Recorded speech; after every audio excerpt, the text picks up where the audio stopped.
da sitwasyon na vida, el hindi lang tarikiri el power del uno, sino el power del dos, tres, cuatro o grupo. Kaya na grupo, mas mucho, mas alegre, bonito, pronto, ligero y sabroso. You'll never feel alone sina grupo tu, kay el de ustedes compañero, manda contigo sinti alegre na vida.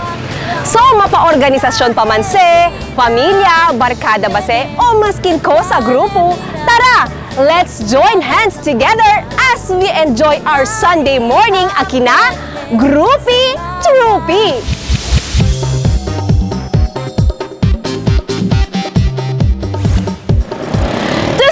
Our day awesome, adventurous, and epic. Buena mano este mga bikers. Honk if you love bikes. Y ese el razón si por qué natin yung outfit ara. For causa, we're gonna have our weekend ride junto con el mga road cyclists.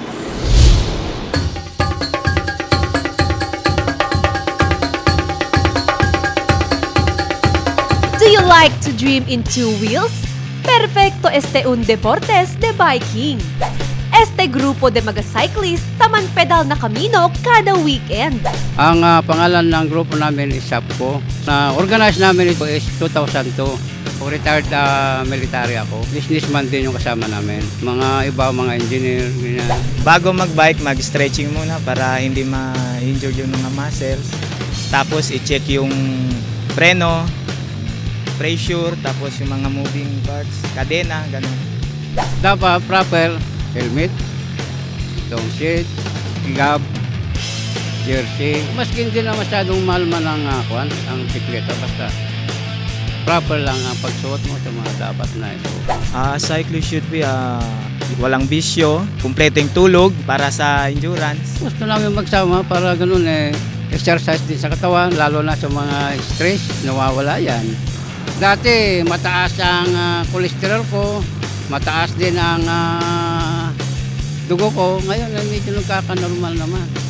To keep everything in balance, el biking como na vida. You have to keep moving kay como un gente. Si esta lang tu na dito yung comfort zone, no hay cosa pasa.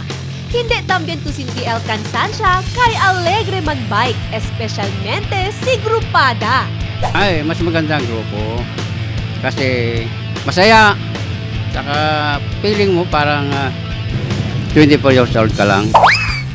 Este mga road cyclists, hindi lang sila basta-basta man konosihan, sino magbarkada también sila because they share the same interests, el cycling o biking. Igual también con este un barkada group, kaya hindi lang sila super close, sino tiene también sila sense of fashion. Head turner este sila por causa na di ila mudada de man barkada. Hi, I'm Fairuz Hasim. I love street fashion and swag. I'm Jaja and I'm a swagger. Frederick Salcedo, funky. Carsaibul, swagger. Buenos dias! Hi guys! Hello! Hello! Wow! Yan huya yun na dumi outfit ko con ustedes. Bien high fashion gayot. Pasensya ustedes kay ara lang iyo staba pa kasi na biking. So si Tamira ustedes kay Cheneyo DSLR. Sabi ustedes guys, hilig di may photography. So ara man photoshoot kita. Pwede ba ustedes kay da modelo i modela di miyo? Sure! So let's get the photo shoot started!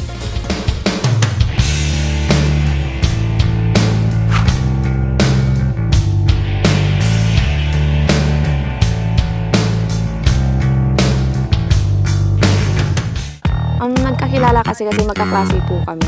Tapos may isa kaming bagay na talagang click kami. Yun ang pag-fashion. Favorite naming banding yung pambibili sa ukay-ukay. Hindi kailangan maging mayaman para maging fashionista. Hindi naman yung basta yan basta dalhin mo lang sa sarili mo kung anong gusto mo. Importante ang fashion kasi na-express natin ang sarili natin sa pananamit natin. Kahit malungkot ang buhay mo o masaya, nakikita din yan sa style mo na, wow, galing nitong manamit.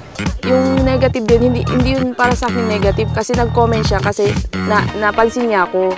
So, kailangan ko itong improve, ganun. Like, example, nakabotas kami. Tapos sabi niya, hala, hindi naman yan para hindi pa bagay dito sa weather. Pero kami hindi, kinaya namin. Dalhin namin na maayos para sabihin ng mga tao, hindi lang pang weather yung botas. Napaka-boring ang mundo kung walang passion. Dahil passion lamang ang nagbibigay kulay dito sa mundo. Pare-pareha kami ng pananaw sa pananamit kasi doon kami click doon kami, yun ang gusto namin. Hindi naman basta yan kung kailangan sa'yo mag-ilig ka sa passion.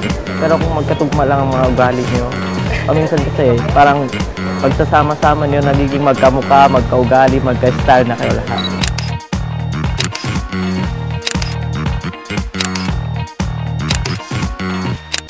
Tell me who your friends are and I'll tell you who you are. Share to gatse. Sometimes, el de aton mag-amigo, el taman define kanaton. Como este un organisasyon, ke unido gayot na diila un advokasya. Si Cosa se, sabe, when Mag TV returns.